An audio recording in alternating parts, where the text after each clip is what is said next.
Hola comunidad, ¿ustedes creen en las leyendas? Dicen que todas están basadas en alguna verdad. ¿Creen en las historias que cuentan sobre tesoros enterrados en haciendas y fincas? Tesoros que terminan por traer desgracias a quienes se atreven a sacarlos. Bueno, pues hoy traemos una historia relacionada a ese tema. Pónganse cómodos que ya inicia nuestra siguiente historia. Antonio comenzó a trabajar en una finca que se extendía por varias hectáreas de tierra. Ahí se cultivaba naranja. Era un trabajo sencillo y la paga era buena. Sin embargo, el patrón tenía algunas instrucciones un poco raras para el tipo de trabajo que desempeñaban. Eran 3 reglas que debían de cumplir independientemente de su labor. 1. Si el trabajo se alarga y se deben quedar de noche, se les pagará triple el día. Solo que al pasar por el camino que va para la salida, deben ir con la mirada agachada. Si ven o escuchan que les llaman, no deben voltear. 2. Pueden tomar algunas naranjas o frutos que se den en la finca y llevarlas a su casa. No se les cobrarán, pero no deben tomar del árbol de ciruela que se encuentra en los límites de la finca. 3. En la entrada de la finca hay una mecedora colocada a un lado de un almendro. Esa mecedora no debe moverse de ahí. Allí vive la mecedora. Ni siquiera deben moverla si intentan barrer o arreglar. La mecedora jamás debe quitarse de ese lugar. Eran unas reglas sencillas de seguir, pero eso no quitaba el hecho de que fueran un poco extrañas. Antonio no lo pensó de más y comenzó con el trabajo. Los primeros días le tocó fumigar. No tenía dificultad alguna. Terminaba temprano y se iba a su casa, de manera que no convivía con los demás trabajadores de forma cercana. Una mañana el patrón llegó y les dijo que por la noche iba a ocupar a 3 trabajadores. Recibirían un encargo de fertilizante. Debían recibirlo y acomodarlo. A los que se quedaran se les pagaría el triple. Antonio de inmediato levantó la mano, creyendo que serían bastantes los que lo harían. La sorpresa es que solo fueron 2 los que lo hicieron, Antonio y un trabajador de nombre Gustavo. Al tercero lo escogió el patrón. Su nombre era Fernando. Separando a los 3 del resto, les dijo que debían esperar al tráiler, no del lado del que entraban, sino en la parte trasera de la finca. Por ahí pasaba un camino por el cual entraría el chofer con el producto. Dicho eso, se fue. Ellos trabajaron normal y ya por la tarde, cuando se estaban yendo todos, Antonio se acercó a Fernando y le preguntó por qué nadie quería quedarse si les iban a pagar triple. Él respondió que nadie se quería quedar porque decían que espantaban en la noche. La mecedora se movía sola y se escuchaban gritos a lo lejos. Antonio, algo incrédulo, pensó que solo le estaba jugando una broma y lo dejó pasar. Cuando todos se fueron, los 3 que se quedaron se acomodaron cada uno en un árbol y se durmieron un rato. Antonio durmió en el ciruelo del que no debían consumir su fruto y, haciendo caso omiso, cortó algunas ciruelas y se las comió. Como la finca se encontraba en medio de la nada, la luna era su única iluminación, así que cerca de las 8 de la noche llegó el tráiler con el producto. El chofer abrió la caja, comenzaron a descargar y a acomodar. Al ser bastante la carga, terminaron varias horas después. Al hacerlo, el chofer se fue y se quedaron ellos 3 solos en la finca de nuevo.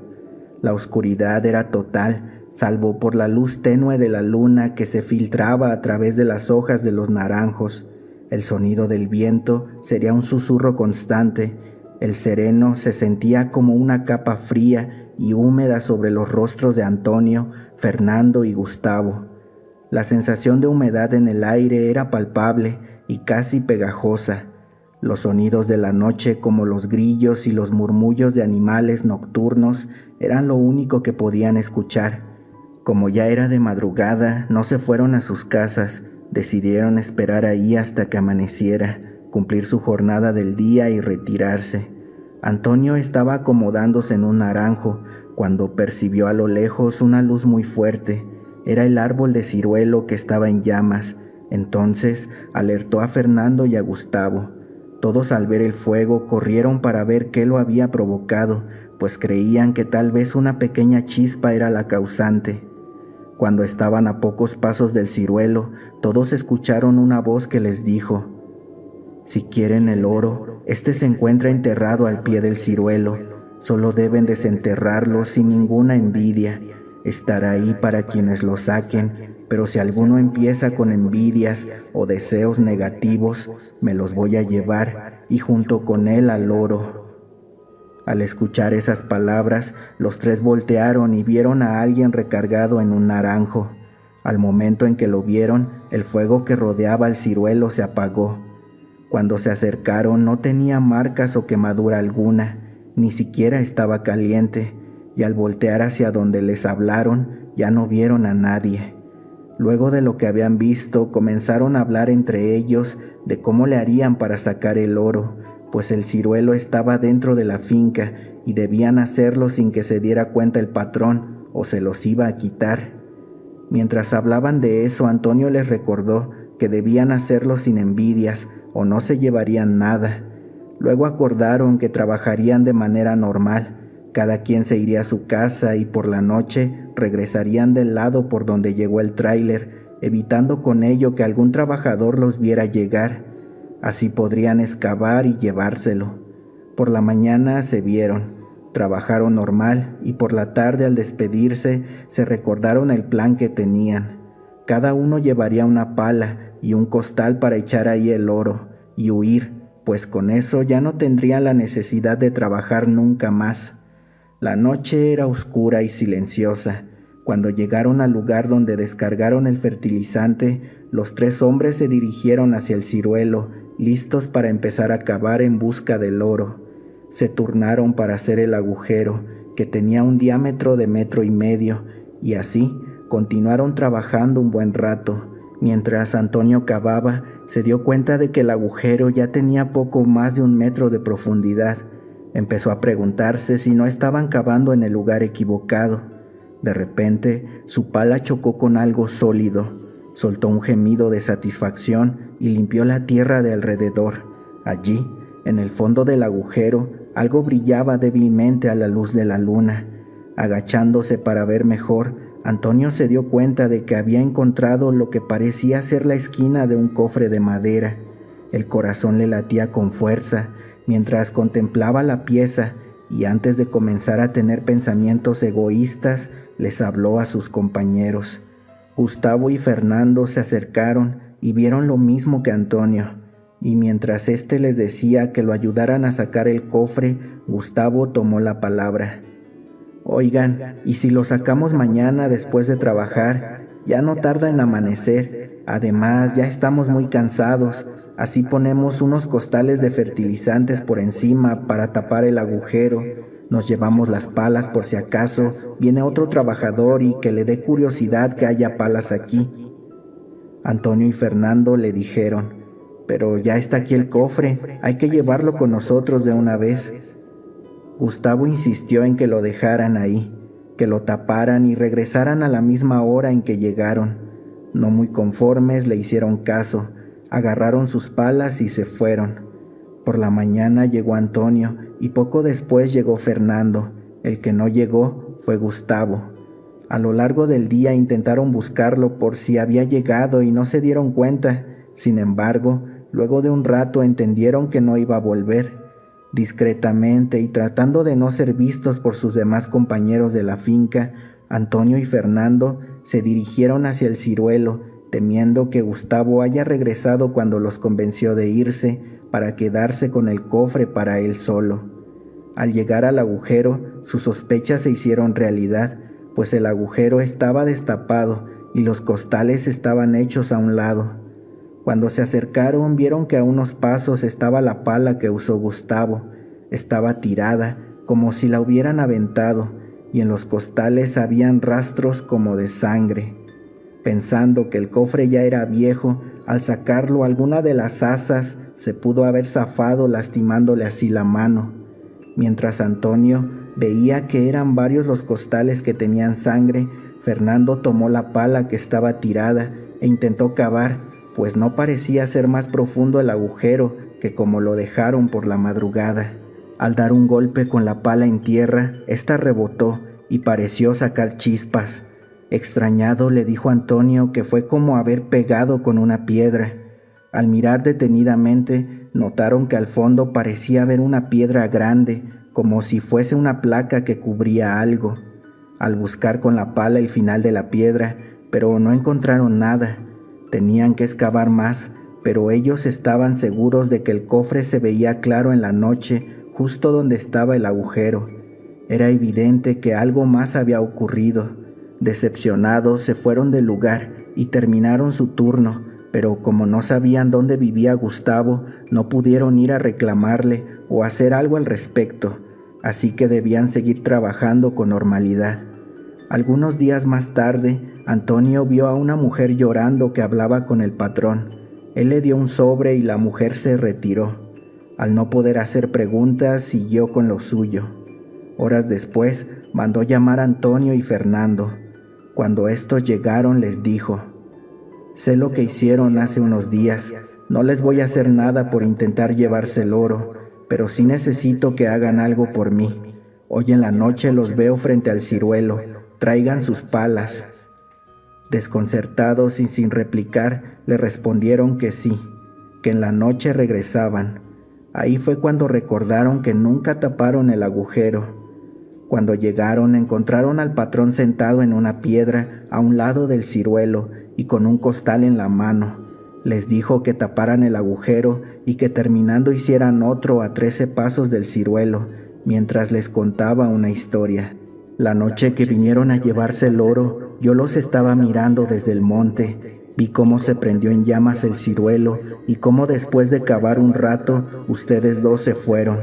Mientras se iban, Gustavo simuló irse también, pero después de esperar un rato se metió al agujero e intentó llevarse el cofre solo. Aventó lejos la pala, sin embargo no pudo sacarlo, pues al meter su mano, una especie de garra le tomó el brazo y no lo dejaba salir.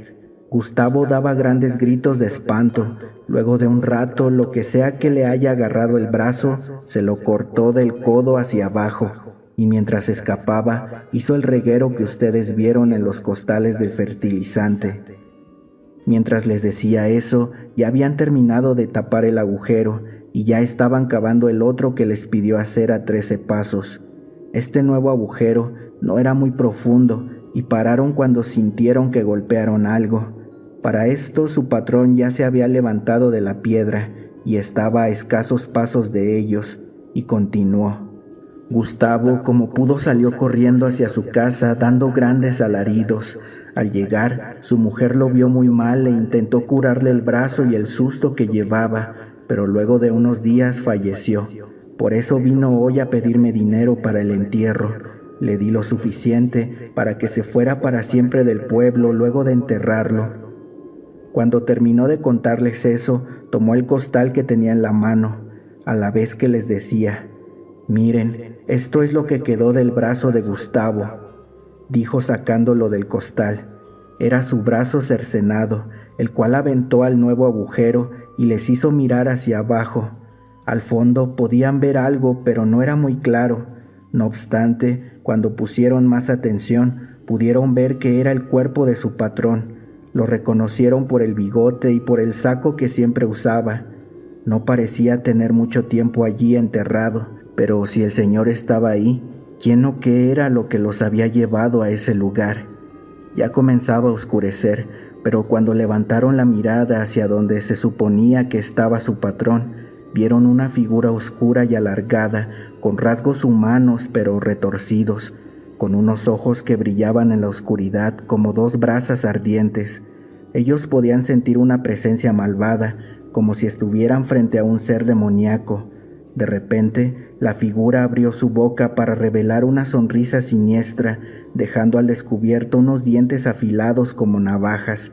Sin dudarlo, salieron corriendo de ahí, dejaron las palas y con la mayor velocidad que alcanzaron, se alejaron lo más que pudieron. Mientras corrían, notaron que la mecedora se estaba moviendo y detrás de ellos se escuchaban alaridos muy fuertes, Al llegar a sus casas, cada uno metió en una maleta lo que pudieron y luego de convencer a sus familias, huyeron del pueblo. Hoy en día el pueblo donde todos estos hechos ocurrieron se considera un pueblo fantasma. Ya nadie vive allí, pues después de un tiempo la finca cerró, todo se secó y jamás se supo cómo fue que el patrón terminó enterrado o si hizo algún trato para tener dinero y salió mal. Todo esto en el estado de Tabasco. Bueno amigos, esperamos les haya gustado el video. Díganos, ¿creen que todo esto sea cierto? Esto de los tesoros, donde se vea el fuego, ¿significa que ahí existe un tesoro enterrado? Y sobre todo, ¿será buena idea sacarlo? Déjenlo en los comentarios. Ya saben que si tienen alguna historia que nos puedan contar, nos la pueden enviar a nuestro correo electrónico o también a nuestra página de Facebook. Sin más, yo me despido. Soy Gerardo y los veo en la próxima historia. Hasta pronto.